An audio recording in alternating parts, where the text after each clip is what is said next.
Pemirsa, 2 minggu setelah ditangkapnya Ketua IMF Dominic Strauss-Kahn atas tuduhan serangan seksual kepada petugas pembersih hotel di New York, kini giliran seorang bankir ternama asal Mesir. Ia dituduh atas hal serupa kepada pembersih hotel mewah lainnya di kota New York. Inilah kejadian kedua bulan ini. Bankir internasional ternama digiring kepolisian New York atas tuduhan serangan seksual terhadap pegawai hotel. Tertuduh adalah Mahmud Abdel Salam Omar, usia 74 tahun, mantan Ketua Bank Iskandariah Mesir.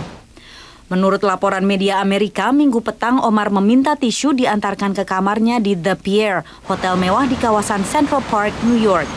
Kepada polisi, petugas pembersih hotel berusia 44 tahun menyatakan Omar yang hanya mengenakan piyama memintanya meletakkan tisu tersebut di meja dalam kamarnya. Setelah memasuki kamar, ia mengaku Omar menyerangnya secara seksual dan meminta nomor teleponnya. Pembersih hotel ini memberinya nomor palsu dan akhirnya diperbolehkan pergi. 2 minggu sebelumnya, Ketua Dana Moneter Internasional IMF Dominic Strauss-Kahn yang kini mengundurkan diri ditangkap atas tuduhan serangan seksual terhadap pembersih hotel mewah lain yang tak jauh lokasinya. Strauss-Kahn dikenakan tahanan rumah sambil menanti pengadilan. Sementara itu, Menteri Keuangan Prancis Christine Lagarde yang dijagokan Eropa untuk menggantikan Strauss-Kahn sebagai Ketua IMF mengunjungi Brazil mencari dukungan pencalonannya. Je partage avec eux un certain nombre de principes et je crois en particulier, pour commencer, que le processus de sélection du directeur général du fonds doit être ouvert, transparent et fondé sur le mérite. Dukungan Brazil bisa meredam kritik negara berkembang yang tidak setuju akan tradisi memilih warga Eropa mengepalai lembaga internasional yang bermarkas di Washington DC ini. IMF telah memiliki 10 direktur utama dan semuanya dari Eropa. Meski proses pengambilan suara IMF telah 2 kali direvisi untuk mencerminkan besarnya suara negara berkembang, namun distribusi kekuasaan masih berpusat di Eropa dan Amerika Serikat selaku pemegang suara mayoritas. Dari Washington, saya Patsy Widakuswara dan tim VOA, kita kembali ke studio Metro TV Jakarta.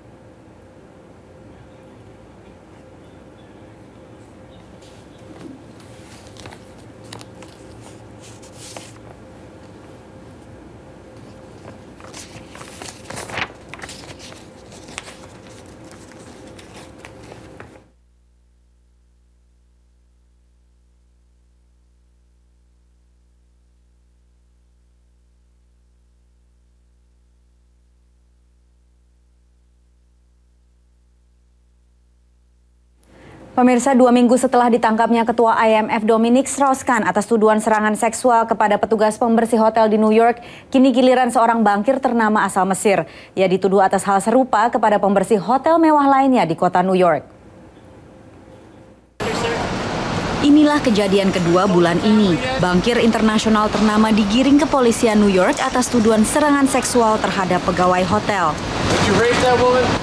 Tertuduh adalah Mahmud Abdel Salam Omar, usia 74 tahun, mantan Ketua Bank Iskandariah Mesir. Menurut laporan media Amerika, Minggu petang Omar meminta tisu diantarkan ke kamarnya di The Pierre, hotel mewah di kawasan Central Park, New York.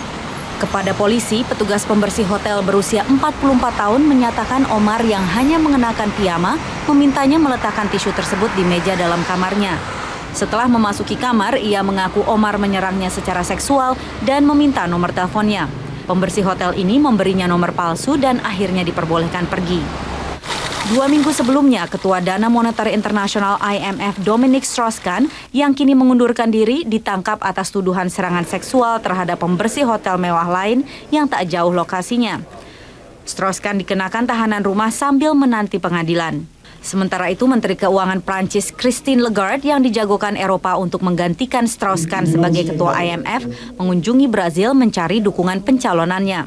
Je partage avec eux un certain nombre de principes et je crois en particulier, pour commencer, que le processus de sélection du directeur général du fonds doit être ouvert, transparent et fondé sur le mérite. Dukungan Brazil bisa meredam kritik negara berkembang yang tidak setuju akan tradisi memilih warga Eropa mengepalai lembaga internasional yang bermarkas di Washington DC ini. Sejak dibentuk tahun 1946, IMF telah memiliki 10 direktur utama dan semuanya dari Eropa. Meski proses pengambilan suara IMF telah 2 kali direvisi untuk mencerminkan besarnya suara negara berkembang, namun distribusi kekuasaan masih berpusat di Eropa dan Amerika Serikat selaku pemegang suara mayoritas. Dari Washington, saya Patsy Widakuswara dan tim VOA. Kita kembali ke studio Metro TV Jakarta.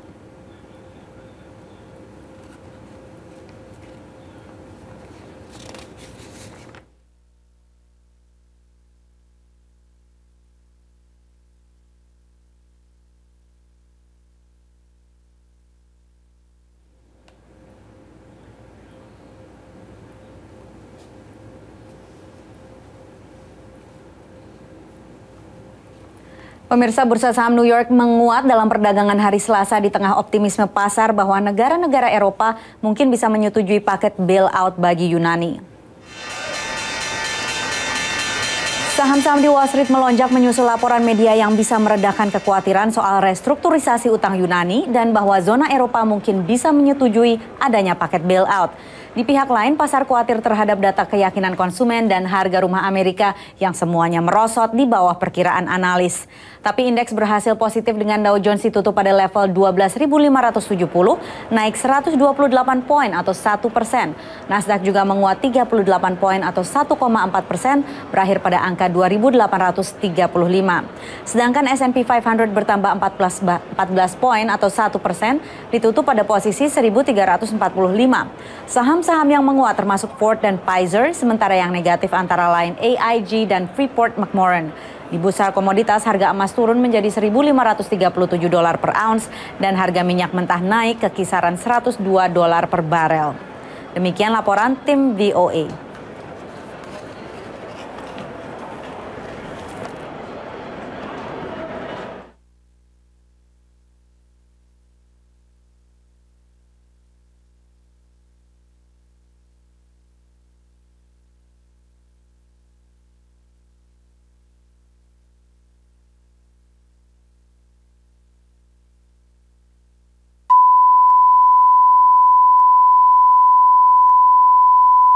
What would you like Americans to know, or what would you like our audiences to know, not only in America but around the world, about Islam? What would you like them to take away from our conversation? I would like them to know this fact about Islam, that Islam is not a violent religion.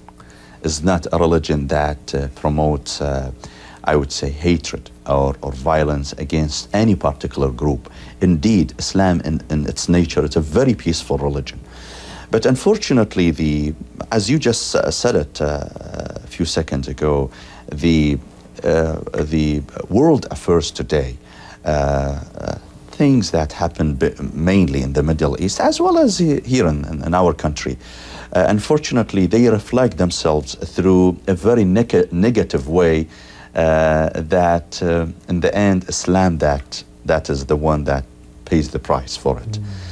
Islam is being depicted in our media nowadays as a violent religion, a religion that encourages Muslims to fight with the Christians and Jews, etc.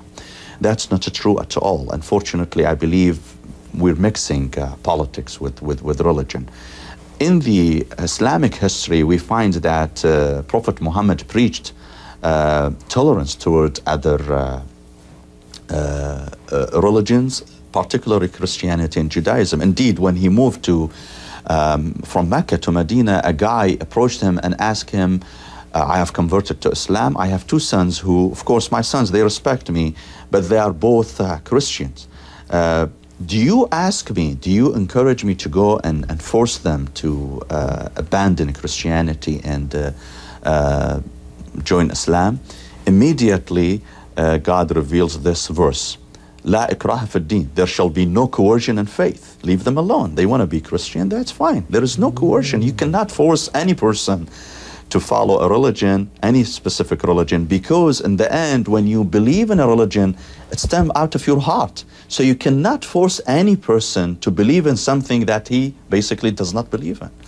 So we don't believe in coercion. We don't believe that Islam forced any group of people to follow Islam. Do you believe that sentence that you always hear in newscasts and read in newspapers about the Islamic faith being hijacked by a small group of people? I unfortunately believe in that. Yeah. Yes, unfortunately, there are very small, vocal, and violent people who speak in the name of Islam, who made others in the world to believe that Islam is a violent religion. These are very small percentage of the Muslim world, given the number of Muslims would exceed 1.5. These people, violent people who are who have hijacked Islam, they don't speak for Islam. They have a political agenda tainted by a religious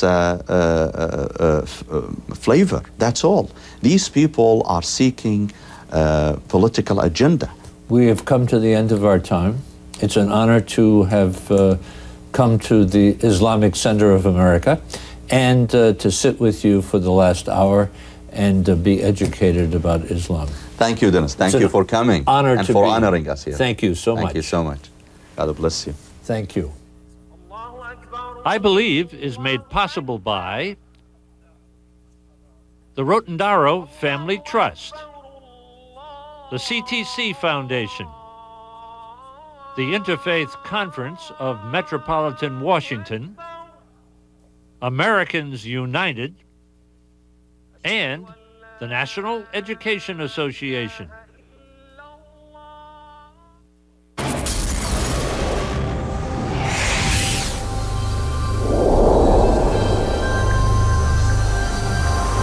Mama bird knows best when it comes to taking care of her babies. But when food gets scarce and she is forced to fly longer distances to grab a bite, her egg-sitting time drops off. What impact does this have on her brood? I guess everybody, even from a human health perspective, knows that what a mother does during pregnancy can have all sorts of effects on her babies. And so we study how these little guys can be affected by the things that mom does. If you look really closely, you can see that embryo moving some. So he's moving right here. With support from the National Science Foundation, ecologists Bill Hopkins and Sarah Durant are studying wood ducks to better understand the impact of mom's nesting behavior on her ducklings and their ability to survive. How much time a female spends on her nest is going to influence the temperature that that nest is at. They're finding that just a slightly cooler nest can dramatically alter the health and vitality of a duckling. They incubate eggs at different temperatures to simulate warmer and cooler nesting conditions. So our embryos in the lowest temperature are going to develop a little bit slower than embryos in our higher temperatures. And once hatched, They may look healthy, but if you actually dig a little deeper, we see they have a number of physiological deficits, so their immune systems aren't developing as rapidly. They appear to be almost developmentally stunted. We see that they have changes in terms of endocrine function, in terms of stress hormones. They swim slower than the same individuals from the same clutch. So swimming is a critical part of their early survival. They've got to avoid predators. this research is not just about wood ducks. It has implications for many birds living in conditions where their nesting behaviors and habitats are disrupted. If their immune system isn't functioning as well as it needs to be and disease wipes through, then those guys aren't going to make it. Hopkins hopes these findings will improve future conservation strategies. If you have an area, say, that's subjected to ecotourism, where you may have a lot of disturbance around nesting areas, those sorts of areas may actually come at a cost. That could adversely affect the health and vigor of future generations. Hopkins and his team want to learn all they can about what it will take to keep these little guys thriving and following in Mom's footsteps. For Science Nation, I'm Miles O'Brien.